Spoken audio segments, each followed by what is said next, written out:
You got it. Hello, everyone. Welcome to Genealogy Adventures. I'm Brian Sheffy. And I'm Danya Williams. Hi, everybody. I hope we all hope that you're having an amazing Sunday, a great day. It's a little bit chilly here in Maryland. I hope it's a little bit just a tad warmer where you are. But thank you for spending the next hour with us. And really, Yes. really pleased to introduce the author and playwright Calvin Alexander Ramsey, who has very graciously stepped in at the last minute because we unfortunately had scheduling snafu with the guest who was originally supposed to be on today. So, Calvin, thank you so much for coming on the show. And again, just really looking forward to talking about the Green Book with you, and specifically about your wonderful children's book called Ruth and the Green Book. Um, Okay.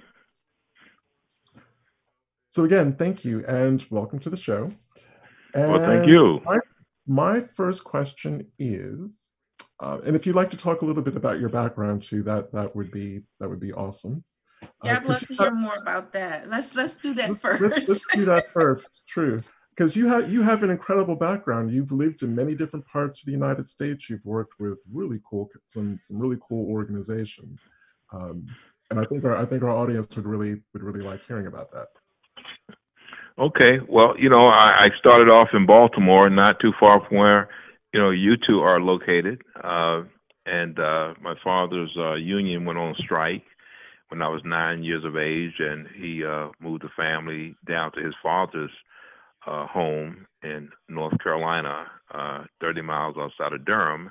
And I ended up growing up there. And then from there, I came back to Baltimore after high school to further my education, and then from there I ended up going out west, to California. And from California, I went to the Virgin Islands and St. Croix and St. John, and from there I spent a couple of years up on Martha's Vineyard. My mother called these my adventure years, and so then I guess I had to grow up, and I went back to North Carolina. I got married, and then I moved down to Atlanta. And at this time, I was in the insurance business, for a long time, almost 30 years. And then after 9/11, I, always wanted to write and tried to write earlier in my, life, and things just were not falling in place. But after 9/11, uh, I was on the board of Emory at Emory University in Atlanta, rare books and manuscripts, and all this research material was there. And from there, I was able to start pulling things together. And most of my work is based on research, and it kind of sprung from that. Okay. So your Ramses are from just outside of Durham. Did I hear that correct? Yes, sir. Yes, sir. A little small town called Roxborough, and that's where my father's from. His father and his father before that. My mother's people are from Southern Virginia, around Danville, South Boston, but they met in Baltimore. Okay, well, that's going to be a conversation for another day because I have Sure. Okay. in North Carolina. So again, another case of it being a very small world. Oh, you have So, roots there in North Carolina yourself? uh, part of my mother's paternal side of the family comes from all over North Carolina, principally Northampton County, but Halifax, Oh, all the sure, way sure. all the way over to Durham, that whole Okay, all corridor. right, super. What what's So their last great. names? Oh, you've got Williams, Jossie, Futrell, Heathcock, Haithcock, Bird. Oh, it's a long list. What's the last name? Okay, fine, fine, fine. Okay. So I'm And Papoose, interested in Papoose, where the you thing. from? Oh, well, okay, so Papoose is from a lot of places.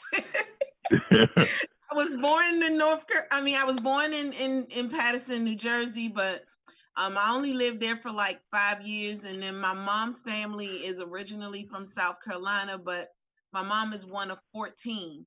So half Hmm. of them were born in South Carolina, the other half was born here. Well, one was born in North Carolina, and then the other six were born in were born here in Washington, D.C., my mom being a part of that other half of the six. And then she moved to, while I was alive, she moved to Virginia Beach and back here. And so, yeah, I went to school in Mississippi, but home is D.C. for me. So, okay, wonderful, wonderful. Like all of us have been different parts of the country, different regions, and have, picked up different flavors for sure. Yes, for definitely. But I'm interested in your flavors. What made you move to St. Croix, like of all places? That. Oh wow! I was out at taking courses out at UCLA, and went out there to write screenplays, and I just learning how to do all that. And I had written a story about a young man, African American, who goes to a black island. And, although he's black and the people there are black, there's still a cultural divide. And it takes a while before the two cultures, can, start working together. It's a learning curve on both sides. And so I had written a screenplay, and everyone said, well, you can't write about something you don't really know. You have to go there. And so my intention was my intentions were to go there and come right back, after a few, weeks or a couple months. But I ended up going there, and I ended up running a bar. And, and that was an experience. And but I got to know the culture. And so I had a bar I was running, and I had a horse I was riding, and I was playing tennis almost every other day. So I said, well, this is a pretty good lifestyle here. So I ended up staying a lot longer than I should have. And so, but I went there really to do research and to get back to write this. But I wanted to go to, I guess, first I was going to a island that was not in the United States. And I went there first, but you could only stay there so long. So I was told I should go to an American island territory. So that's how I ended up in St. Croix. St. Croix was not my first choice. Antigua, they just got independence, so I went there first. But you could only stay there so long. So the local people there, the local authorities told me I should go to American territory. So I ended up going to the American territory, and that's how I ended up in St. Croix. It's always those intentions, because I lived in England for most of my life. I was only meant to be there for 6 months and then come back to the States, and 30 plus years later. So yeah, that 6 months kind of got dragged out of it. But much like you, is for the same reason, the kind of quality of life experiences, learned how to surf, living in England. So that was a lot of fun. I can imagine. One question that I have for you is, I'm always interested in finding out about how people find their voice, the medium that they want to use to express their voice and to tell stories. So for me, it's kind of writing short to moderate length articles, but obviously also doing this broadcast, which is the same for Danya. What was it about writing that kind of enabled you to tell the stories that you wanted to tell in the way that you wanted to tell them, as opposed to, say, another medium? Well, when I was out, and I was living in Santa Monica at the time, outside of Los Angeles, near the water, and so I really didn't quite know. And what happened was, out there, I was trying to just sell anything I could, so I really didn't have a voice, and I was looking for something easy, I guess, that would be commercial and I could do it quickly, and it just didn't come together. So not until I got to Emory, I was lucky enough to be put on the advisory board for rare books and manuscripts. And from there, it was all this material. It was people left their papers, their books, their manuscripts, and so I was able to, sort of be. So I was exposed to that, and by reading some of these stories, they were hidden away. I mean, scholars knew about these papers and whatnot, but the average person did not. And so I always consider myself the average person, not an archivist or a historian or a scholar. And so by being exposed to this material, it pulled me in, and I wasn't sure if people were going to like it or not. and so I started, going through it, and I started reading it, and next thing I know, I was trying my best to write something, and I'd never written a play before, and I had no real training in that, and so, but I've been in sales, and so I was used to rejection. So somebody telling me they don't like something, it was no big deal, or telling me no. I mean, I just kept, I just keep moving. So I started doing that, and I had friends who, some friends who were, in theater and actors and I guess people in the arts, and I would show my work to them, maybe a scene or two, and they would give me advice or, do's and don'ts, or what they liked, what they didn't like. And so it was really trial by error. I just kept writing. As you know, writing is rewriting. And I kept doing that. Ozzie Davis said writing is like working with wood, being a woodworker. You have to just keep working it. And so I just, started doing that. And then I started going to more theater, more plays, and seeing what was working, what was not working. And then, one thing about the theater community, they're very generous. Actors, directors, stage managers, they will share information with you, and very giving, a very giving community. I don't know what the movie industry is like or TV, but theater people are really, really tops, in my opinion. Wow. Well, that's really good to hear. And I was going to say, if there's two people who can empathize about the writing process, you're speaking to them. Yeah, you really are. Both of us have written books, so. Oh, wow. Okay. And it seems like the easiest task in the world to sit down and just type out words in coherent sentences with good punctuation and either tell a story or a history, or, the kind of writing process. And not as easy as it seems. No, not at all. And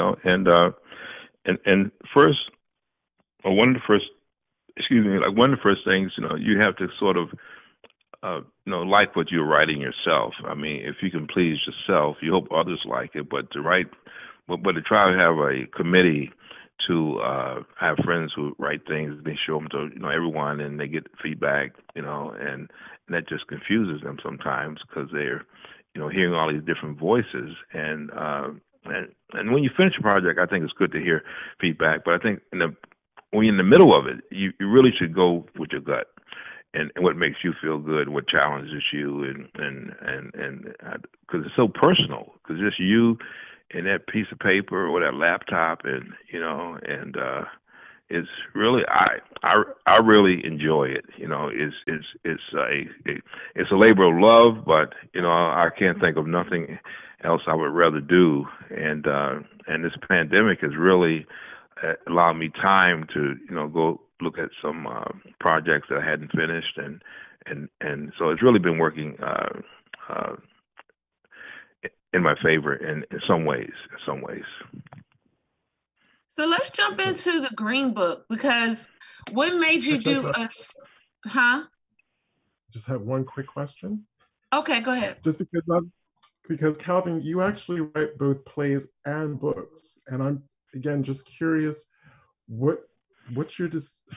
how do you decide, one, the kind of stories that you want to write, or the kind of material that you want to write about, and two, what makes you decide whether it's good for a play or good for a book?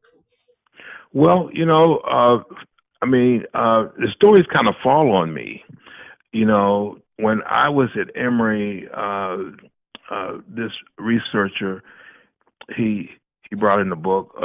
He brought in a suitcase that belonged to a lady named Bricktop, who was in Paris between World War I and World War II. At the same time, Josephine Baker was there, and I said, "Well, who's Bricktop?" He said, "Well, look in the trunk." And I looked in there, and I saw letters from, Jackie Robinson and Ralph Bunche and just different personalities of their era. And she was an African American woman. I said, "Well, she must have been doing something to be getting letters from people like Jackie Robinson and Ralph Bunche." And so I explored that, and that kind of pulled me in, that particular character, and I ended up writing, and it was a musical, which I don't read or write music, but I wrote the book, and then I had a choreographer come in, and I had musician come in and do the music. But that kind of pulled me in. Now the Green Book, I had never heard of the Green Book. You know, I'm old enough to remember the days of Jim Crow travel and things of that nature. But when I was out in California, I was in Westwood, which is kind of like Georgetown downtown compared to the college there. Westwood is a shopping area, you know, that you probably know. And I was down there one day, and I went to this men's store, just browsing, looking, and there was a brother in there, and we started talking. He was working there, and so he was from New York, and he had gone to San Diego State, and he was he graduated. He was a theater major, and so we got to talking, and you know, and became friends, and I met his girlfriend, and so they were my first LA friends, I would say. And so you know, we stayed friends while I was out there, and we stayed in contact a little while. And his name was Jonathan. And so 30 years later, when I was out there, I met Jonathan's sister Patricia and our, you know, husband Tony. So 30 years later, you fast forward 30 years later, I'm in Home Depot in Atlanta, outside of Atlanta, buying a lawnmower for my son. And Tony sees me, and he walks up behind me, and he said, "You look like Calvin Ramsey." And I hadn't seen this guy in over 30-some years. And he said, "You know, I married Patricia. We have 8 children now, and you got to come by the house." And we were, you know, and I do that. And so I become Uncle Calvin to these 8 children. And so the oldest boy, little Tony, a year later gets killed in a car accident. He's fixing a tire on the side of the road, and 2 police officers stopped by to help him out so he wouldn't get hurt. And someone comes flying in the road, and they run over the police officers and little Tony, killing little Tony and breaking the 2 police officers' legs. So there's a funeral. Little Tony's grandfather comes down from New York, and we all in the backyard. And after the service, and the grandfather looks right at me, because, you know, the men are in a circle talking, the women in a circle, you know, talking. And so he looks right at me and said, "This is my first time in the South, and I was looking for a Green Book." And I said, "What's a Green Book?" And that's how the story came to me. And on the dedication page of my children's book, Ruth in the Green Book, I dedicated the book to little Tony and his, you know, family, because that's how I was introduced to the Green Book. But if I hadn't gone to California, if I hadn't met Jonathan and his family, and 30 years, and Big Tony, and 30 years later met, you know, Big Tony again, and met Patricia and the kids and little Tony, I probably would have heard of the Green Book eventually, but the way I heard about it was so dramatic, you know, I just felt like I had to do something with it. And so I wrote the play first, and the children's book came second. So that's how the Green Book came into my life. Wow. So is the play still in? Is it still being done? And if so, where is it being done? And also, is the book still available? And if so, where is it available? Oh yeah. The book is you know, and the book has sold 130,000 copies. Isn't that amazing? Yes, God. And so my publisher is, you know, we're shopping the film rights to make it into an animated film. My publisher is out of Minneapolis, Lerner Publishing, and Adam Lerner, the son of the original person that started Lerner Publishing, is in charge of the publication now of the company. But before that, he was working for a different company, and they adapted another book, you know, Shrek, was a children's book, and Adam worked on that project, and they made that into a animated film with Eddie Murphy and Mike Myers, and I think Chris. Oh God, Chris that's Farley. My favorite movie. Yeah.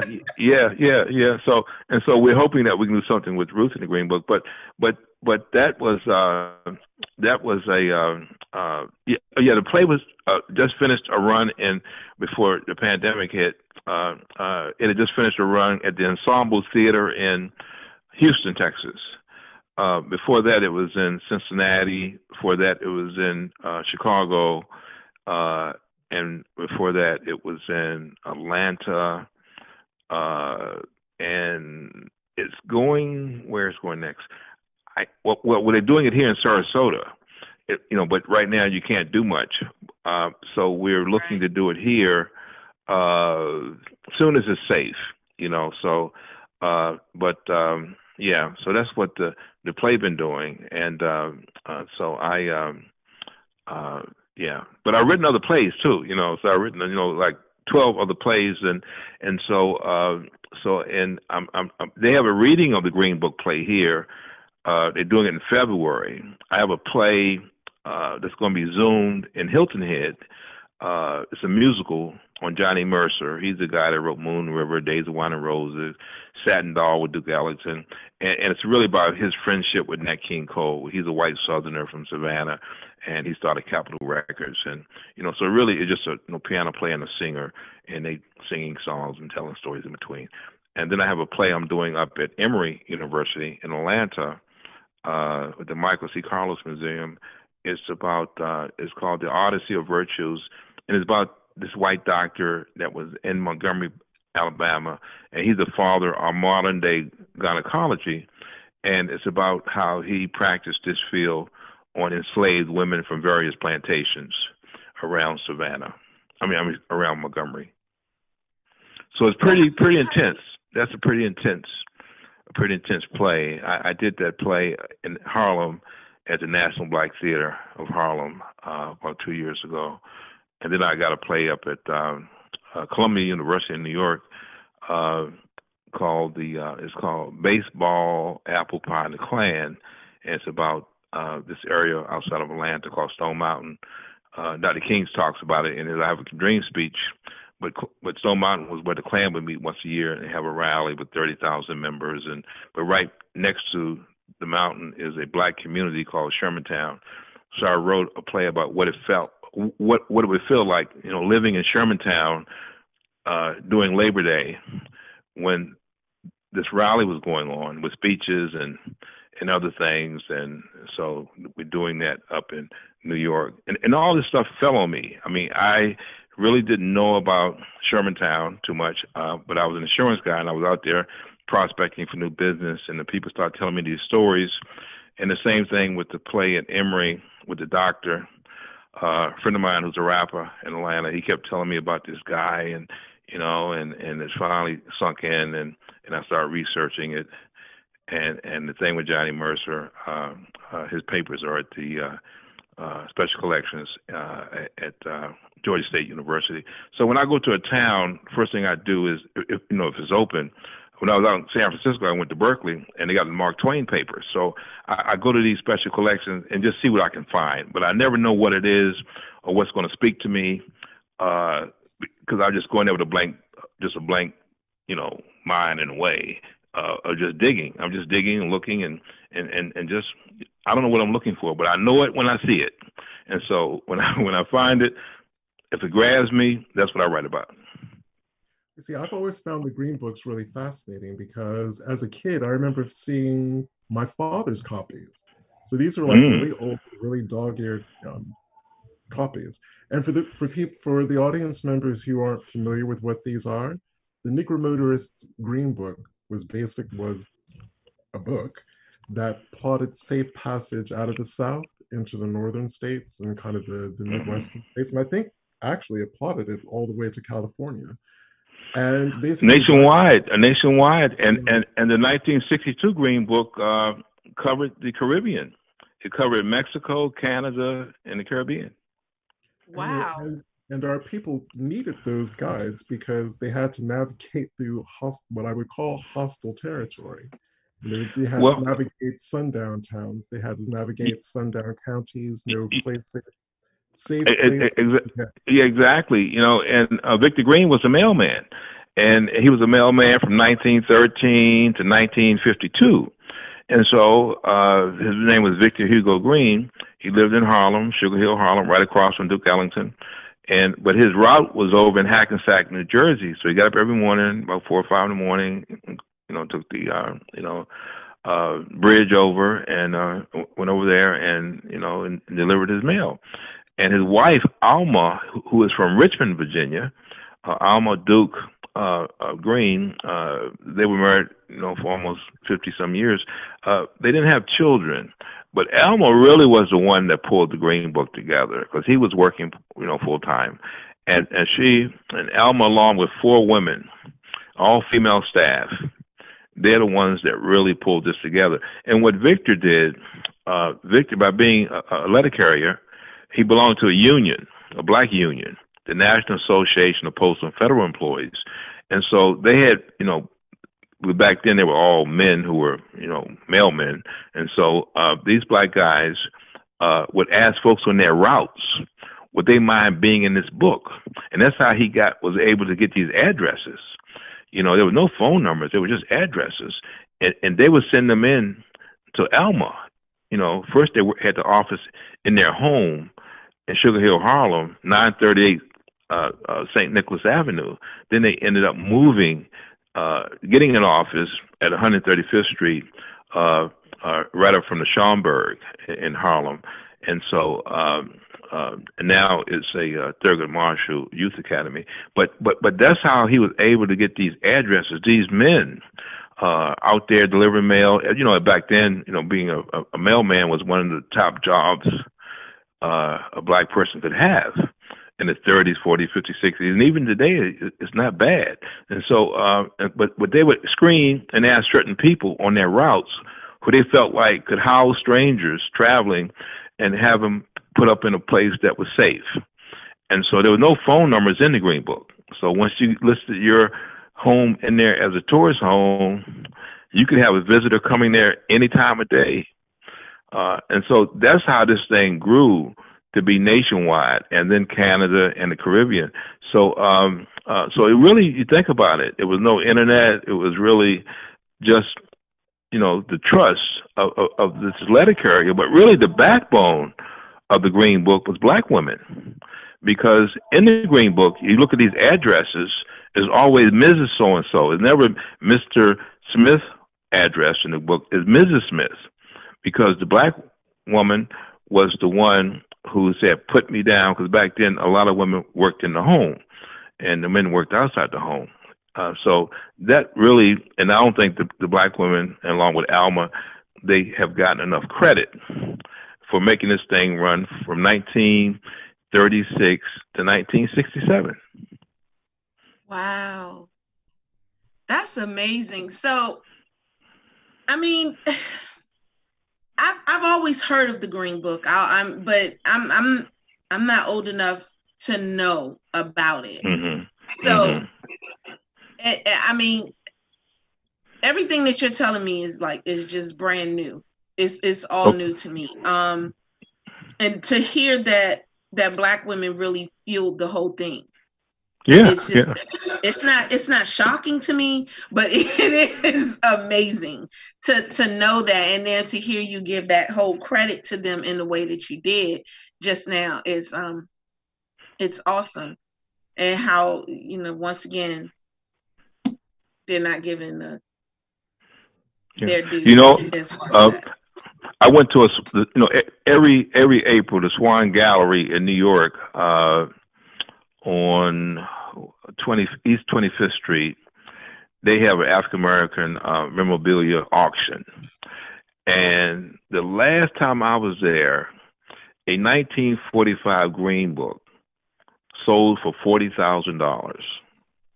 And it was in bad shape. So the gentleman who I spoke with earlier, sir, if you have a copy of that book around your house or in your attic, in your basement, you might want to, dust it off and treat it real well, because it could be worth anywhere from 40 to 50 grand today. Ooh. Wow. The rare books, and and Victor and Alma, they didn't produce any more than probably 20,000 books a year, but those books was held forever, and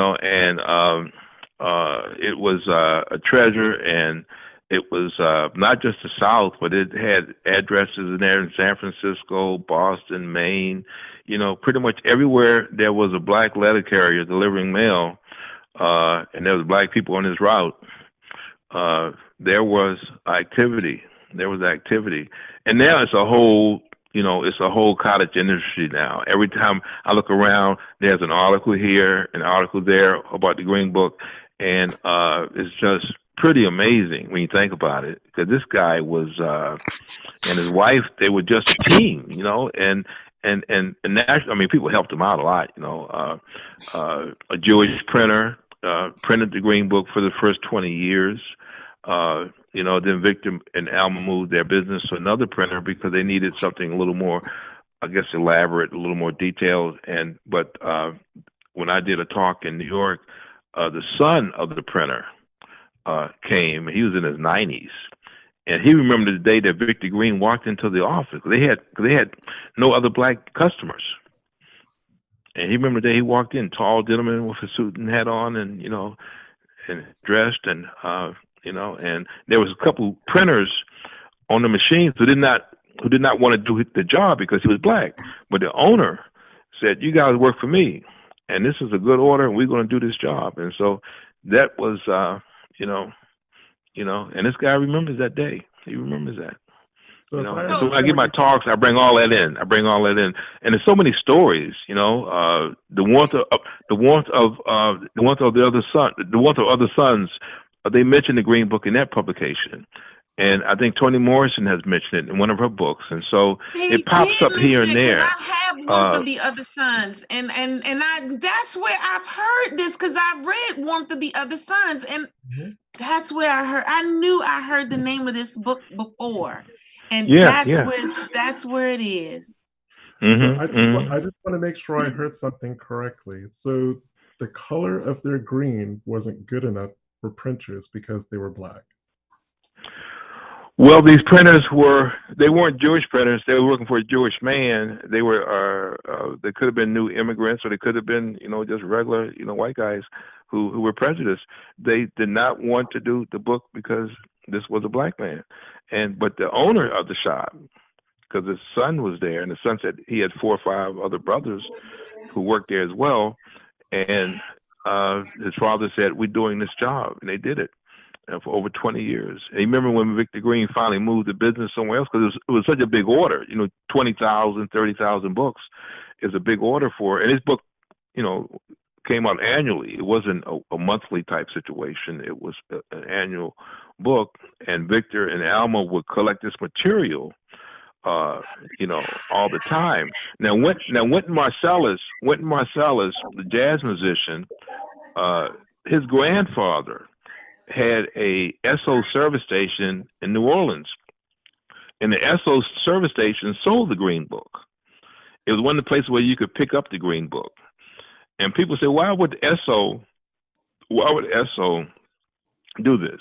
You know, and then I have to go back, because we all know that John D. Rockefeller Sr. started Standard Oil, and Esso is one of the brands with Standard Oil. As a matter of fact, Standard Oil stands for SO, but the way they spelled it back then on the gas station was ESSO. Today is ExxonMobil.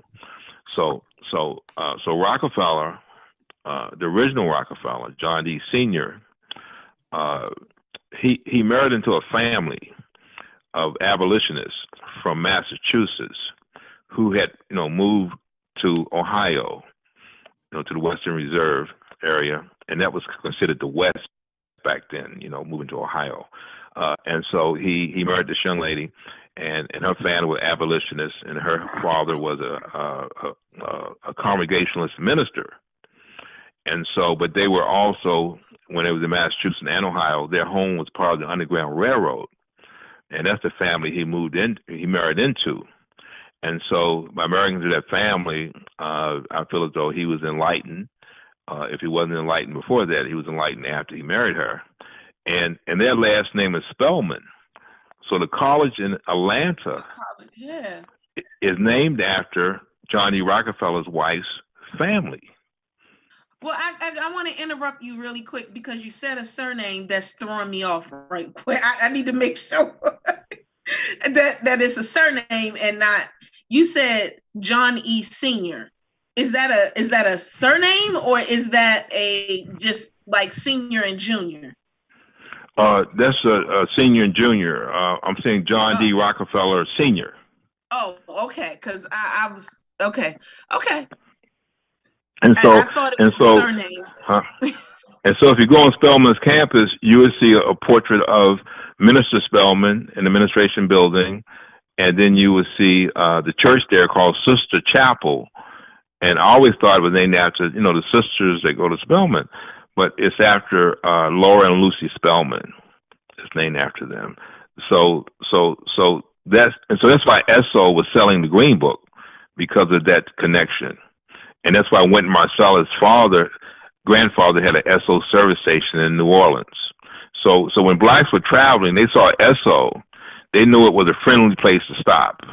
They could get snacks, use the restroom, and be treated like human beings. And so and also Esso was the first one to train black men to run their own stations during this period.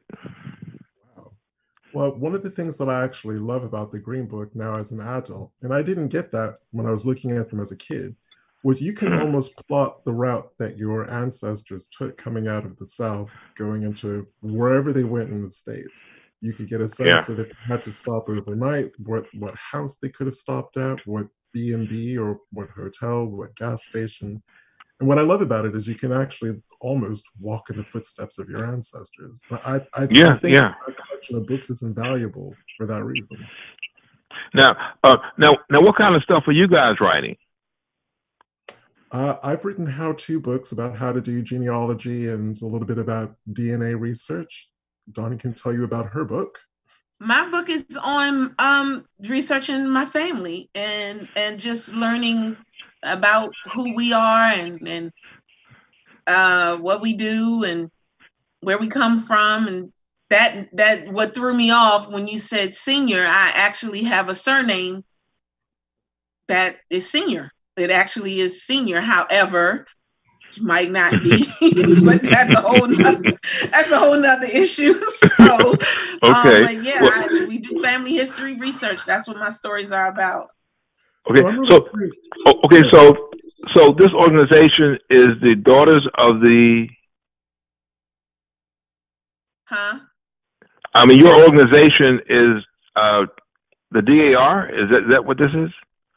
No, I work for the DAR personally. Okay. But Brian and I, we are a team, and we are we work together under the Genealogy Adventures show. Okay. Also do genealogical research as Genealogy Adventures team. Okay, because I have a friend in New York named Ruth Hunt. And somehow or another, she's pulled together some black women who are associated with the Daughters of the American Revolution. Yeah, or DAR. There are black women who have joined the DAR. Yes. Okay. And they were able to track and they were able to trace their roots back to the revolution. Yes, there are. Yes, there are. Oh wow.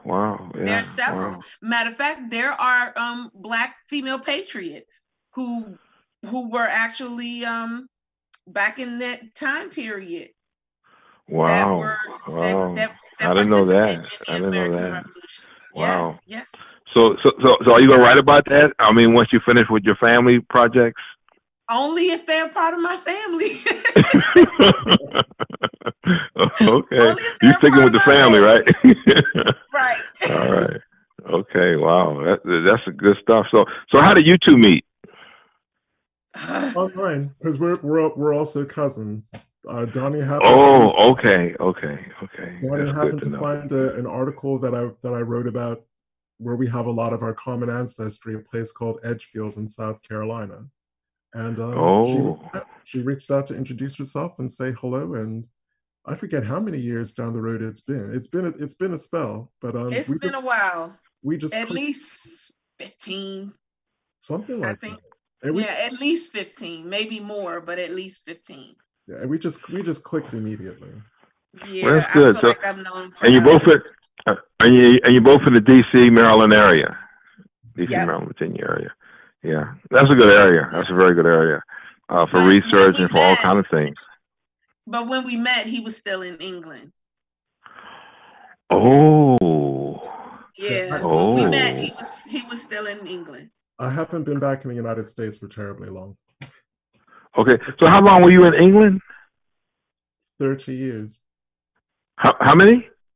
30 years. Oh, 30 years. Wow.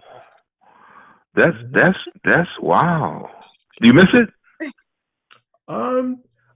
If Brexit hadn't have happened, yes, I would miss it.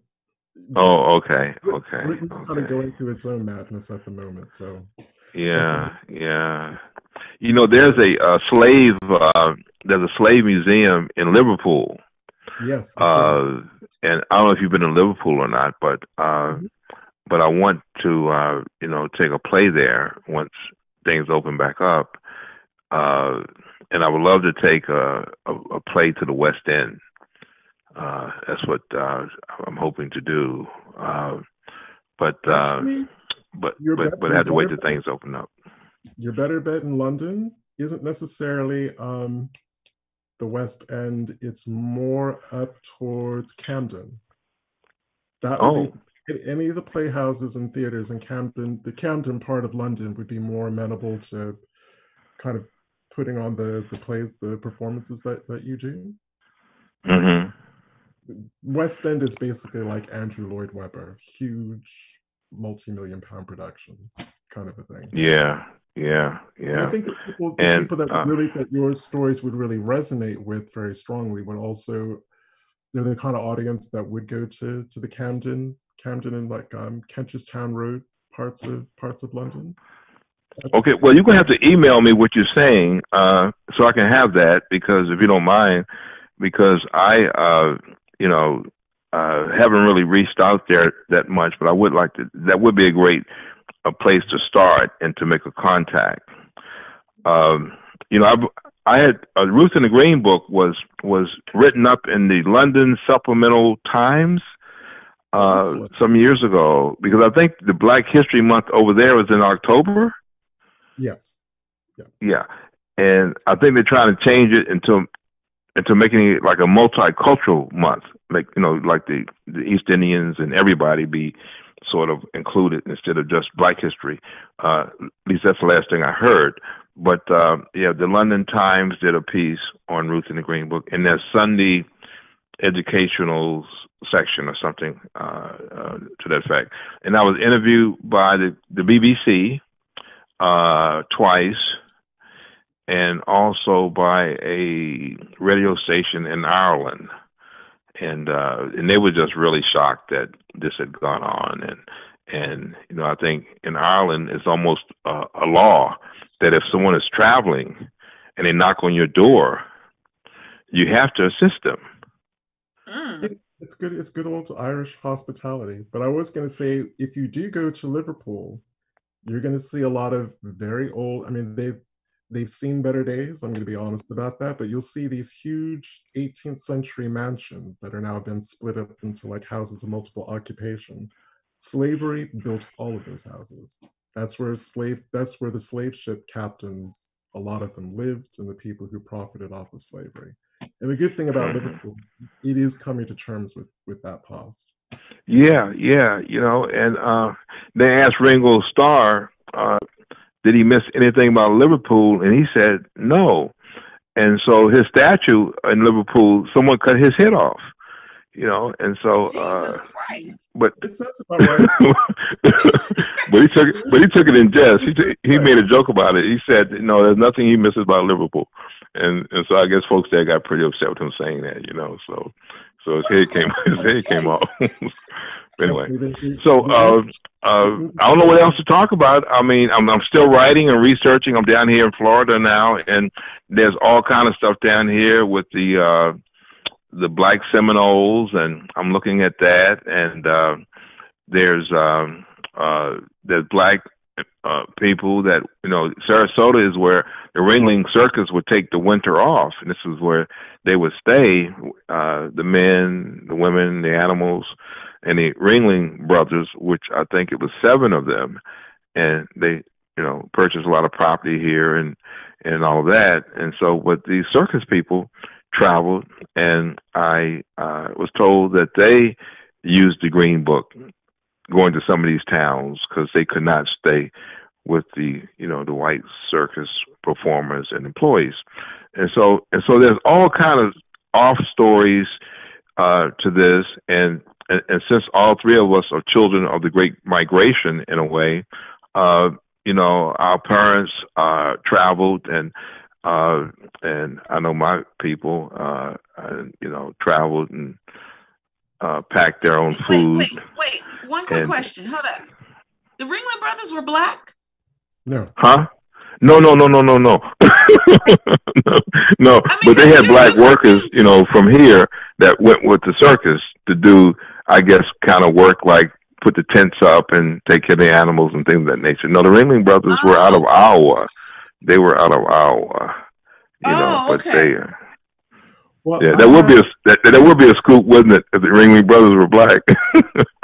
I was getting ready to say, wait a minute, you confused me. I'm like, hold up. So I do want to ask you this question, but I think the last few years they were in business, they had a black ringmaster. Yes, I think that was true. And I think what happened was, the animal rights people felt like the elephants especially were being mistreated. And once the elephants had to be taken out of the circus, they said without the elephants, there is no circus. So they just, I think all the circuses are gone now, for the most Pretty part. much. I think. For the most part, yeah. But I did want to, I do want to ask you a question, but Brian wants to ask one first, and then I do have one question that I want to ask you because, God, this show is almost over. So going back to the Green Book, the children's book, if you could just talk a little bit about what are the challenges in writing about something that is, one, either entirely unknown, or two, very complicated, but writing it for a very young readership. Yeah, I really didn't know a lot about children's books. I have 3 kids, but they, they've grown. But and growing up myself, I didn't read children's books. I have 5 sisters and 2 brothers, but I read comic books and Zorro and things of that nature. But I wasn't really into children's books because I guess there were no children's books of color when I was around. But I just didn't do that. So what happened was I was watching this lady on television, this black woman, and Betty Stroud, and she's written numerous children's books, and she was on PBS talking about the world of children's books and for young readers, because there's some children's books that are chapter books for older readers, and she was talking about how children really need to get information at an early age, and there were not enough black authors and illustrators doing children's books, because of all the book sales, that's the only book sales that never went down because of the internet and ebooks and things of that nature, because children want to hold the book. And so those sales have been consistent. But I wasn't thinking so much of sales. I was really just watching this woman on television talking about the world of children's books. And this was on PBS on a Friday. So that Monday, I called down to to Savannah, Georgia, and to the place where she was working. And she was a librarian. And then I called where her book was, where her agent was, and to speak to her agent. And the agent, when I called there, she pretty much, I won't say she cussed me out, but she was really, really angry because, most people don't take unsolicited phone calls or material from people they don't know. And so she just went off, and said, "How dare you call me?" And, blah, blah, blah. And so I just sat there and just let her finish.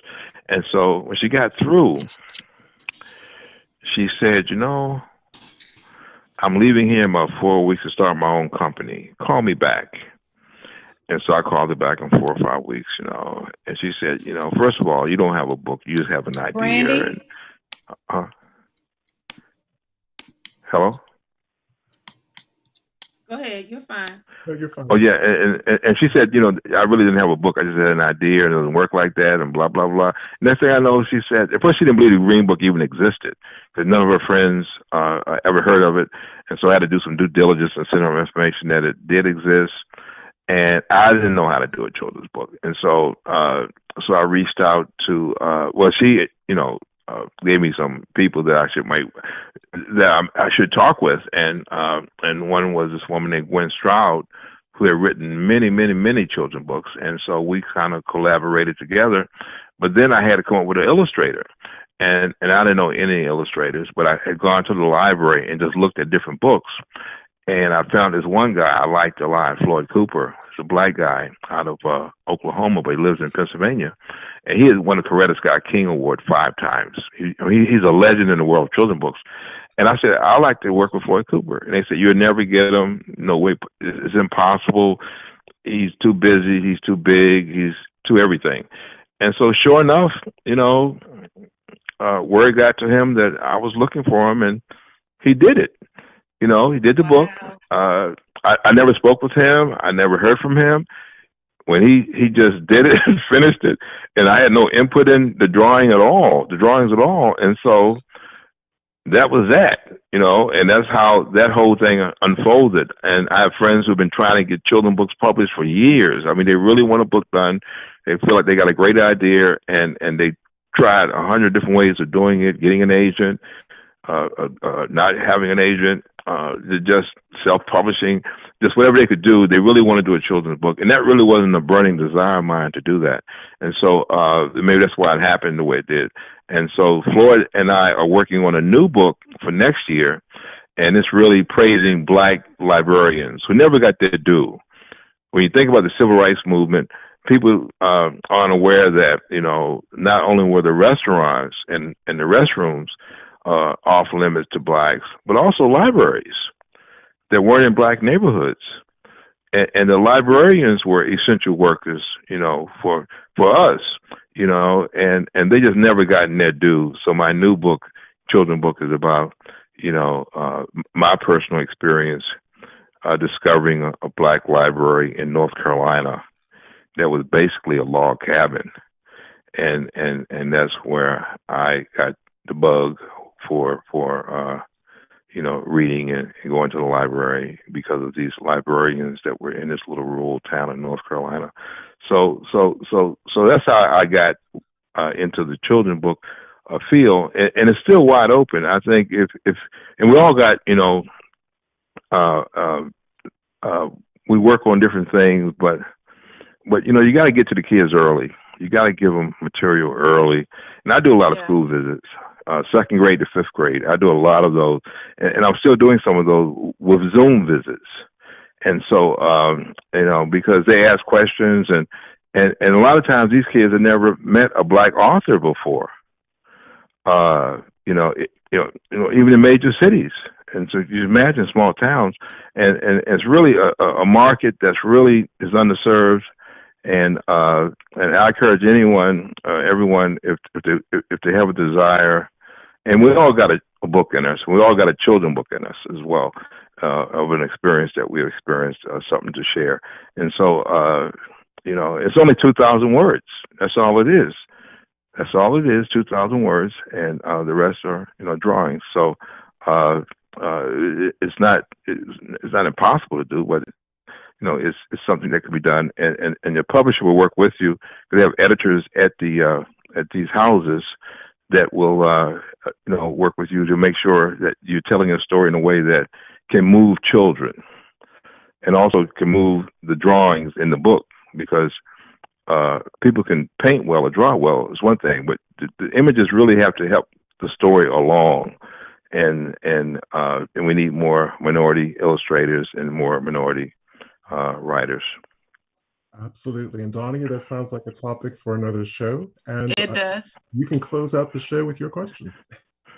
Well, my question is quick. And we need you to answer it quickly because we're at the end. I just want to know, do you because it looks like all of your plays and your books and things of that nature, are definitely based on civil rights, you know, and, you know, just what African Americans have gone through throughout the years and so on and so forth. Do you tend to do that based on like researching what you've researched, family history, or what others have researched, or things of that nature? Yeah, and things I've experienced personally myself, you know, and I guess it's what speaks to me. I mean, some folks do comedy, some folks do romance.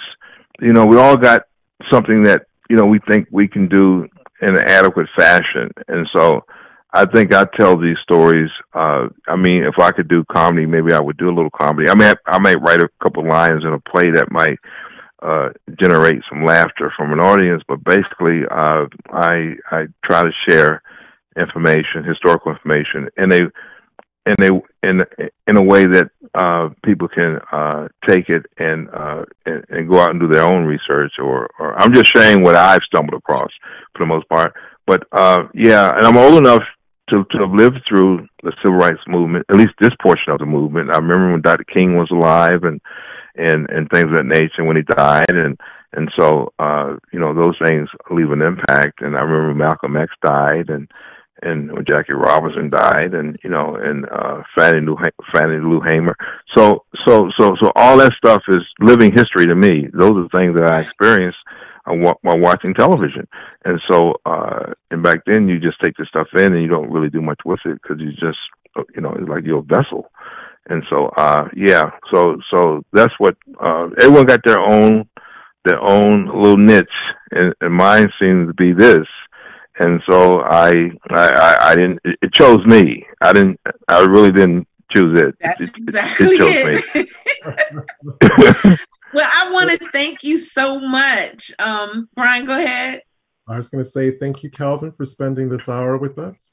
Thank you. Audience at home, thank you for spending the hour with us as well. There's a link, and we'll repost it again, that goes to Calvin's website that talks about his background, his plays, and also the books that are available for sale. Yes, okay, and Calvin, please bring your plays to this area because I so want to go see them. You know, I did a play at Metro Stage a few years ago, outside of D.C. in Alexandria. Bring it back. I'll bring it back. I'll bring it back. Bring it back. And we're going to talk again because I have you now on Facebook. You can't get rid of me. So, all right. Okay. Good enough. Thank you again, though. Thank you so much. And guys, and thank you both. And gentlemen, please send me that information about, you know, the locations in London where I could possibly reach out to them about my, you know, about my work, you know, going there. Most definitely. Absolutely. Okay. All right. Thanks. Happy Thanksgiving and stay safe. Thanks. You too. You too. Okay. All right. Thank you. All right. Bye-bye. So next week, guys, next week is going to be another episode on our Joined by Slavery series that we've been working on. And this is going to be with our own personal family. And we're going to be talking to the Settles line with Hamad Settles and Gina and Dana and, I can't think of one of our cousins' names. Me too. But it'll be posted. And it's already posted, and it's already a really very wanted to watch show. So I can't wait because this is going to be the first time that for me personally, Brian has already, you know, really kind of met some of his white family members. This is going to be the first time that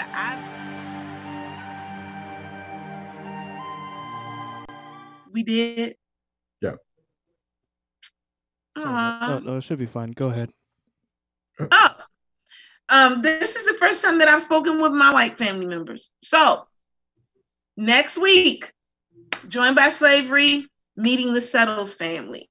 And we're going to talk with them, and we're going to learn from them, and they're going to learn from us, and it's going to be an exciting show. So guys, thank you for joining us this week, and we look forward to talking with you again next week. I'm Danya. I'm Brian. Happy Thanksgiving and stay safe. All right. Thank you. Bye-bye. Bye-bye.